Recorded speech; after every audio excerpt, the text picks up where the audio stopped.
Hello, it's Katie Forstall, and I am coming back with my book, 10 Common Sense Reasons to Reject Pornography. And you can find all the information that I'm reading on my blog at rejectpornography.com. Yesterday we talked about the deception that's coming through the entertainment industry and luring our children not only to watch pornography and be interested in it, but also to think of it as a possible lucrative career. So we want to stop that. And I know a lot of people out there would agree with me, but maybe you don't know all the things that are going on. So I wrote this book to try to bring awareness and to band, or can't think of the word I'm trying to think of, but bring people together to fight against this horror that's going on. So we talked about predatory marketing practices yesterday, and today we're going to talk about sex trafficking and pornography to start, and how those things are tied together. Then we're going to go on to talk about the root of a lot of what's going on today in pornography, and also how we can possibly make some changes. So let's start with, this is chapter 1, and on the second part of chapter 1, there's probably going to be about 4 parts or 5 parts even, because I only want to do like 10-minute videos to make it easier for you so you can go back to them when you have time. So this is entitled Sex Trafficking and Pornography, and there's a lot of quotes in this one. So again, you can go back and find all this information on my blog at rejectpornography.com if you need to go back and revisit it so that you understand certain things better. This particular quote that I'm going to say first is pretty deep and profound, so it's something you might want to go back and look at. All right, quote, "Children are not a separate group, but in a phase of life through which every single human has to pass. It's therefore not justice to a particular distinct portion of humanity, but justice to all. Education is one of the keys to protecting our children and future generations. It is a weapon that can be used to help slow the demand and awaken offenders to see pornography for what it truly is. In this book, I will revisit the history of the phenomenon of pornography in America, list the devastating effects it is having in many areas of life, and seek to find ways to use the obscenity clause as a way to bring honesty and sensibility to legislation, protect the safety to women, children, and other disenfranchised victims, and offer education and awareness to the users, and finally to break its power over the masses. There's a definite link between pornography and child sex trafficking." This is a quote, Lori Lederer, former senior advisor on trafficking in persons at the State Department, spoke on this topic at a briefing for members of Congress and their staff on June 15, 2010. She summarized the numerous links between sex trafficking and pornography this way. "Some types of pornography actually are sex trafficking because they involve force, fraud, or coercion. Some perpetrators are trafficking or exploiting women and record the acts they perform. Pornography is used in sex trafficking and the sex industry to train women and children what to do. Pornography provides rationalizations for exploiters." End quote. Another quote, "Child pornography can be used by exploiters to lower children's inhibitions in order to seduce or encourage them to freely participate either in prostitution or pornography.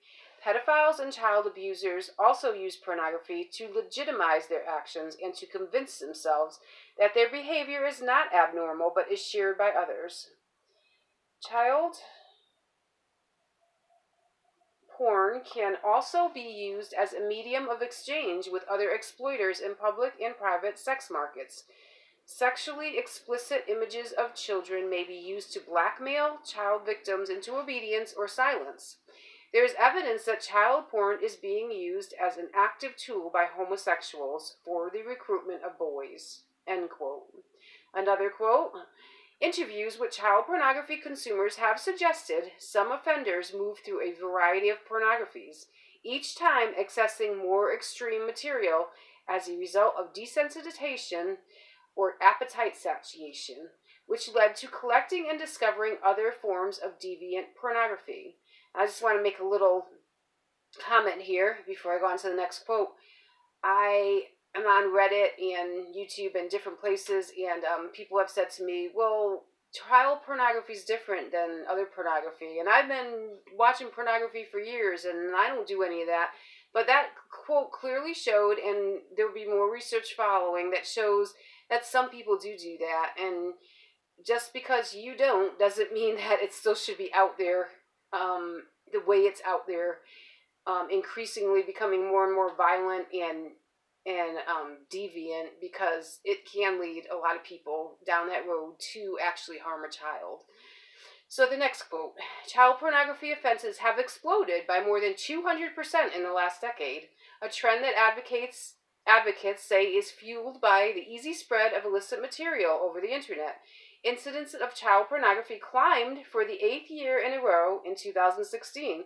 The agency recorded 6.24 incidents last year, up from 4.38 in 2015. That represents a more than 40% rate increase in just 1 year, and a 233% spike from the rate reported in 2006. And here's one last quote before we get into some ideology and some looking at the roots of how this has gotten so widespread. Last quote. Users of pornography were more likely to engage in illegal behavior. Those who used pornography were more likely to go to prostitutes and engage in domestic violence, stranger rape, date rape, and incest. These behaviors should not be surprising, since pornographic videos containing all these themes are readily available. Alright, so now we get to part 2 of chapter 1, Finding Solutions, Tearing Up the Roots and Dismantling the Power. Some of the roots of the pornography can be traced back to the so-called sexual revolution and 2 men. The first, a narcissistic activist and scientist who distorted truth and got away with it for many years, has since been exposed as a fraud and called a psychopath, yet strangely is still honored by some for his work known as the Kinsey reports. Alfred Kinsey had a large part in changing the sexual mores of American society because of the respect he gained in the scientific community for his corrupted and deceptive scientific data. Chapter 5 of his famous book, Sexual Behavior of the Human Male, which was released in 1953 and embraced for its liberal stance on sexuality, describes the abuse of children for scientific research in horrifying detail. Yet for many years, no one paid attention to this chapter as he traveled the world proclaiming himself as a sex expert. The following words are taken directly from a pedophile's diary who abused 317 to 1,000 children. Kinsey used this information and never reported this abuse. Instead, he used it and protected it in the name of science. The pedophile describes what he believed to be orgasm in children after adult stimulation. Quote, this is from the pedophile. Extreme tension with convulsions, often involving sudden heaving and jerking of the whole body, groaning, sobbing, or more violent cries, sometimes with an abundance of tears, especially among young children. End quote. That's how he described orgasm in children after adult stimulation. Next paragraph. According to Kinsey's colleagues at Indiana University, Kinsey's attitude toward doing scientific research on children was that it was necessary and good, and that ignorance about childhood sexual behavior was more of a crime than pedophilia was. He felt that children needed to be guided in their sexuality by adult stimulation, and that it was only a paranoid generation that would hold back a child from experiencing orgasm at the age of infancy. This attitude probably stemmed from growing up in a repressive puritanical household where sex was considered dirty. His colleagues felt that his anger toward his childhood fueled his desire to do any and all kinds of research and experimentation. Judith Reisner, PhD, attorney, and historian, also a staunch critic of Kinsey's work, played a large part in unraveling the deception in his so-called science. Fortunately, his work is no longer as credible as it once was, although his alma mater, Indiana University, still celebrates it and defends his unscrupulous data as confidential. Judith Reisman summarizes some of the inside information on Kinsey and his research team from a book written by Indiana University scholar and Kinsey Institute grantee James H. Jones. Quote, Kinsey only hired sexual deviants on whom he could rely to keep his secrets, including his fraud, his uncommon desires, and the child molesters he used to conduct child sex experiments. Jones also reported that Kinsey coerced his wife into participating in acts of adultery and sodomy with his staff and co-authors, which were filmed. He seduced male students at Indiana University and bullied their wives into participating. That was all a quote from James Jones, who was one of his colleagues at the time. Now, this is a quote from a book on scientific research. Quote, suppressing, falsifying, or inventing finding to reach a researcher's or audience's needs constitutes scientific misconduct. So why did anyone not deal with this at the time? God only knows. Astoundingly, Kinsey's work still affects small segments of society. Groups who promote liberal sex education, condone experimentation, and even use pornography as a teaching tool. Here's another quote. Kinsey was the most often cited sex expert in the Science Citation Index and the Social Science Citation Index as of 1997. He was cited more often and more favorably than Maslow, Freud, Mead, Toffler, Piaget, and Skinner. His work influenced American universities where some of his disciples, some being members of pedophile societies, taught from his perspective and used pornography as mandated coursework.